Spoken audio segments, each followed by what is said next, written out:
महादेव साथियों, ये हमारी एक न्यू कहानी है जिसका नाम है रूहानी इश्क। यह एक रहस्यमयी प्रेम कहानी है जो आत्माओं के बंधन को परिभाषित करती है। एक ऐसा इश्क जो सिर्फ जिस्म तक सीमित नहीं है बल्कि सदियों से रूहों में बसा था। लेकिन क्या हर इश्क मुकम्मल होता है? क्या सच में प्यार मौत के बाद भी जिंदा रहता है? इस सवाल का जवाब इस कहानी में छुपा हुआ है। तो चलिए स्टार्ट करते हैं इस कहानी को। पहली मुलाकात। जब रूहें मिली। समुद्र किनारे ठंडी हवा बह रही थी। चांदनी रात अपनी खूबसूरती बिखेर रही है। दूर तक फैली रेत पर सिर्फ एक लड़की अकेली बैठी है जिसका नाम है जोया। उसके हाथ में एक पुराना लॉकेट है जिसे वह बार बार अपने उंगलियों में घुमा रही है। उसकी आंखों में एक अनकही कहानियों का सैलाब है, जैसे वह किसी का इंतजार कर रही हो या खुद से ही भाग रही हो। जोया धीरे स्वर में लॉकेट को देखते हुए खुद से बुदबुदाती है। कभी कभी ऐसा लगता है कि मैं इस दुनिया में अकेली हूँ। कोई ऐसा जो मुझे समझ सके। शायद वो कहीं है ही नहीं। हवा अचानक तेज हो जाती है। पास खड़ा एक पुराना स्ट्रीट लैंप झटके से हिलता है। उसकी रोशनी हल्की पड़ जाती है। जोया थोड़ा चौंक जाती है और इधर उधर देखने लगती है। तभी एक गहरी और दिलकश आवाज़ सुनाई देती है जो उसके दिल की धड़कन रोक देती है। अजनबी मुस्कुराते हुए धीमी मगर प्रभावशाली आवाज में, तन्हाई में खुद से बातें करने वाली लड़की को अकेला नहीं रहना चाहिए। जोया चौंक कर पीछे मुड़ती है। उसकी आंखों के सामने एक अजनबी खड़ा था। लंबा कद, हल्के बिखरे हुए बाल, गहरी आंखें और चेहरे पर एक रहस्यमयी मुस्कान। सफ़ेद शर्ट में वह एकदम अलग दिख रहा था, जैसे किसी और ज़माने से आया हो। जोया एक पल के लिए बस उसे देखती रह जाती है। जोया हैरानी से पर घबराकर, तुम कौन हो? अजनबी हल्का सा झुकते हुए शायराना अंदाज में, नाम तो कई सुने होंगे, लेकिन जो नाम किस्मत में लिखा हो वही असल में मायने रखता है।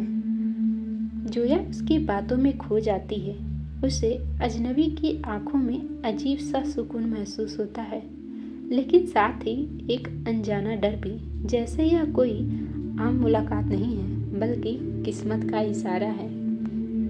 अनकहा रिश्ता, जो कभी न देखा लेकिन महसूस हुआ। सीन 2।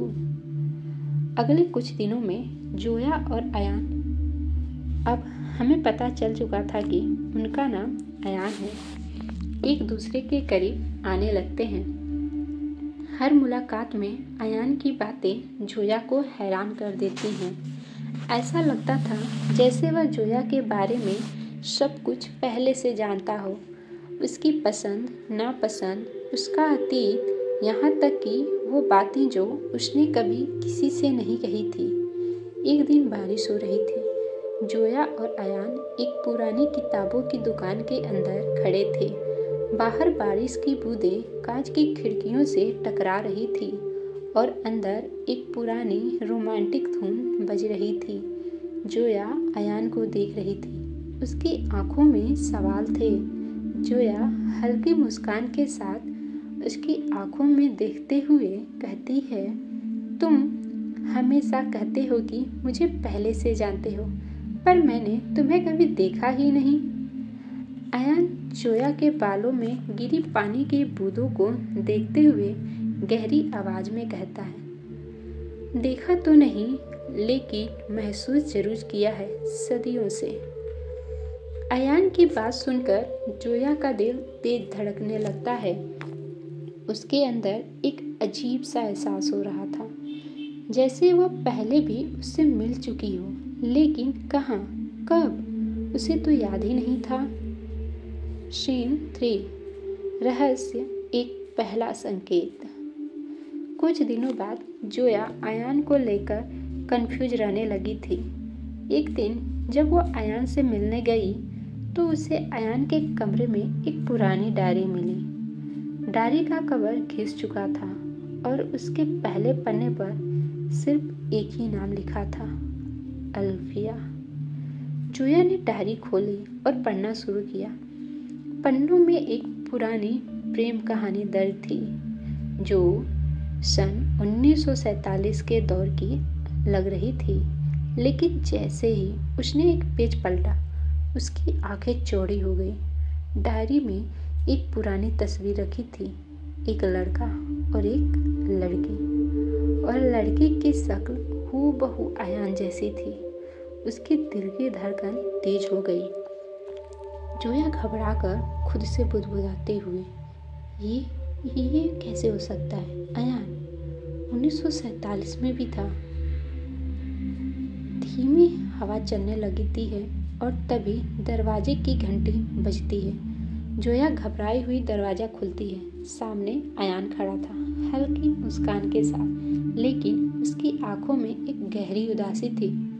जोया सांसें तेज डायरी को दिखाते हुए, अयान, ये तस्वीर, तुम कौन हो? अयान जोया की आंखों में देखते हुए एक गहरी सांस लेते हुए, तुम्हें पता है, चल ही गया होगा। और बैकग्राउंड में सिर्फ अयान की आवाज़ गूंजती है, मेरा नाम अयान है, लेकिन मैं इस दौर का नहीं हूँ। नेक्स्ट सीन, अधूरी कहानियों का भार। जोया के कमरे में अंधेरा हल्का था। एक लैंप टेबल पर मध्यम रोशनी में वह पुरानी कहानी की डायरी देख रही थी, जिसका हर पन्ना अयान से जुड़ी एक नई पहेली खोल रहा था। उसकी सांसें तेज चल रही थी, दिल धड़क रहा था। तभी खिड़की से ठंडी हवा का झोंका आता है और कुछ पन्नों को खुद ब खुद पलटते चला जाता है। जोया का दिल बैठ जाता है जब वह एक और तस्वीर देखती है। इस बार लड़की की शक्ल हूबहू उसकी शक्ल से मिल रही थी। जोया सिरहते हुए खुद से बुदबुदाती है, ये मैं हूँ, लेकिन ये तस्वीर तो 1947 की है। दरवाजे पर दस्तक होती है। जोया घबराते हुए दरवाज़ा खोलती है। सामने उसको अयान खड़ा हुआ दिखाई देता है। उसकी आंखों में वही गहरी उदासी अभी भी मौजूद थी। वह धीरे धीरे अंदर आता है और उसके सामने खड़ा हो जाता है। जोया बिना कुछ कहे बस उसे देखती रही। कुछ मिनटों तक कमरे में पूरा सन्नाटा बिखरा रहा। फिर अयान ने गहरी सांस ली और बोलना शुरू किया। नेक्स्ट सीन, अयान की सच्चाई। अयान खिड़की के पास जाकर खड़ा हो जाता है। बाहर हल्की बारिश शुरू हो गई थी। उसके चेहरे पर एक दर्द दिखाई दे रहा था जो अब छुप नहीं सकता था। वह जोया की तरफ देखता है और बोलना शुरू करता है, अयान, धीमी आवाज में, जैसे सदियों का बोझ लिए हुए है। मैं इस दौर का नहीं हूँ जोया। मैं पिछले जन्म से इस जन्म तक तुम्हारी रूह की तलाश में भटक रहा हूँ। जोया की आंखों में हैरानी और डर एक साथ आता है। वह पीछे हटती है जैसे यह सब एक बुरा सपना हो, लेकिन अयान की आंखें उसे रोक लेती हैं। उसकी आंखों में एक सच्चाई दिख रही थी जिसे वह चाहकर भी इनकार नहीं कर पा रही थी। जोया धीरे से हकलाते हुए, ये सब कैसे मुमकिन है? पुनर्जन्म, रिबर्थ सिर्फ कहानियों में होता है। हकीकत में इसका हकीकत से कोई वास्ता नहीं है। अयान हल्की मुस्कान के साथ उसकी आंखों में देखते हुए, प्यार अगर सच्चा हो तो उस कहानियों की जैसे ही हकीकत में भी होता है। जोया वो बस वक्त के साथ दोबारा लिखी जाती हैं, लेकिन प्यार हमेशा रहता है। पुरानी घड़ी की टिक टिक आवाज़ सुनाई देती है, जो माहौल को और भी रहस्यमयी बनाए जा रही थी। अयान एक पुराना लॉकेट निकालता है और उसे जोया के सामने रख देता है। वह हड़बड़ाकर उसे उठाती है। जैसे ही उसके हाथों में लॉकेट को छुआ, उसके अंदर से बिजली सी दौड़ गई। उसके दिमाग में धुंधली तस्वीरें उभरने लगी थी। एक पुरानी हवेली, एक लड़की जो भाग रही थी, एक लड़का जो उसे पकड़ने की कोशिश कर रहा था, और फिर एक गोली चलने की आवाज़। जोया हाँफते हुए पीछे हटती है। जोया, सांसें तेज, आंखों में आंसू। मैं ये सब पहले भी देख चुकी हूँ। अयान, ये सब क्या हो रहा है? अयान धीमी आवाज में दर्द के साथ, तुम मेरी अल्फिया हो जोया, और मैं तुम्हारा जफर। हमारी कहानी 1947 में अधूरी रह गई थी, और अब किस्मत ने हमें दोबारा मिलाया है। नेक्स्ट सीन, अधूरे वादों की गूंज। फ्लैशबैक शुरू होता है। 1947 का दौर, एक पुरानी हवेली। अल्फिया और जफर, दो प्यार करने वाले जिनकी मोहब्बत को समाज ने कबूल नहीं किया। उस रात जब वे भागने वाले थे, अल्फिया के परिवार वालों ने उस पर हमला करवा दिया। जफर ने अल्फिया को बचाने की बहुत कोशिश की, लेकिन एक गोली उसकी जान ले ली। अल्फिया की चीखें हवेली की दीवारों में गूंजने लगी थी, और फिर सब कुछ अंधेरा सा हो गया। जोया अचानक वर्तमान में वापस आती है। उसकी आंखों में आंसू थे। उसे अब सब याद आ रहा था। वह भागकर अयान के पास जाती है और उसके सीने से झट से लग जाती है। अयान भी उसे कसकर पकड़ लेता है, जैसे उसने सदियों के बाद अपनी मोहब्बत को छुआ हो। उसे बहुत सुकून मिल रहा था अपने मोहब्बत को गले लगाकर। जोया रोते हुए, मैंने तुम्हें खो दिया अयान, और मैंने तुम्हारा इंतजार किया सदियों तक। अयान जोया के बालों को सहलाते हुए हल्की मुस्कान के साथ, अब कोई हमें अलग नहीं कर सकता जोया, न वक्त, न किस्मत, न मौत। हल्की रोमांटिक म्यूजिक बजने लगता है, जैसे कोई अनदेखी शक्ति भी उनके मिलन को महसूस कर रही हो। लेकिन क्या यह सच में उसका सुखद अंत था, या फिर किस्मत के पास उनके लिए कोई और बड़ा मोड़ लिखा हुआ था जो उनके किस्मत में पहले से जुड़ा है। नेक्स्ट सीन, सस्पेंस का आखिरी मोड़। अगली सुबह जोया और अयान एक पहाड़ी पर खड़े थे, जहां से सूरज उग रहा था। दोनों के चेहरे पर सुकून था, लेकिन तभी अचानक अयान के चेहरे पर दर्द उभरने लगता है। उसकी आंखों का रंग हल्का पड़ने लगता है। वह अपने सीने पर हाथ रखता है, जैसे कुछ गलत हो रहा हो उसके साथ। जोया हैरानी से अयान की तरफ भागते हुए, अयान तुम ठीक हो? अयान कमजोर आवाज में जोया के हाथों को थामते हुए, शायद हमारा वक्त खत्म हो रहा है जोया। जोया की आंखों में डर था। अचानक अयान के शरीर से हल्की रोशनी निकलने लगती है, जैसे वह धीरे धीरे गायब हो रहा हो। जोया चीखती है, लेकिन कुछ नहीं कर सकती थी।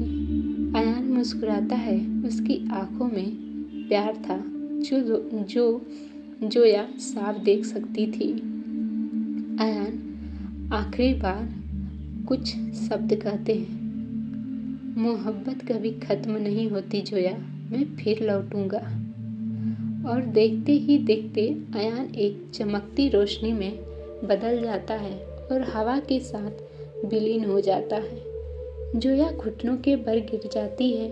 उसकी आंखों में आंसू थे, लेकिन उसके चेहरे पर एक मुस्कान बिखरी हुई थी, क्योंकि उसे पता था कि यह अंत नहीं है, यह एक नई कहानी की शुरुआत है।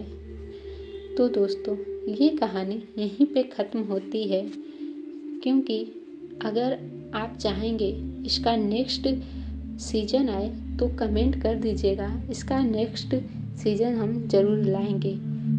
आप सबको इस कहानी से क्या सीख मिली? रूहानी इश्क एक ऐसा प्यार जो समय और मौत से परे था, एक ऐसा इश्क जो रूहों तक बस चुका था, एक ऐसा इश्क जो फिर लौटेगा किसी और जन्म में और किसी और कहानी के रूप में। तो मिलते हैं आप सबसे एक नई कहानी के साथ। तब तक आप लोग बने रहें हमारे साथ और चैनल को सब्सक्राइब और बेल आइकन को दबाना ना भूलिएगा, ताकि आप लोगों को जब भी हम वीडियो अपलोड करें समय पर नोटिफिकेशन मिल जाए और आप उसे देख सकें। और जो भी हमसे गलती हो स्क्रिप्ट या वॉइस में, प्लीज़ माफ़ करिएगा। धीरे धीरे इन दोनों में सुधार होगी। तो मिलते हैं बाद में। Bye bye and take care.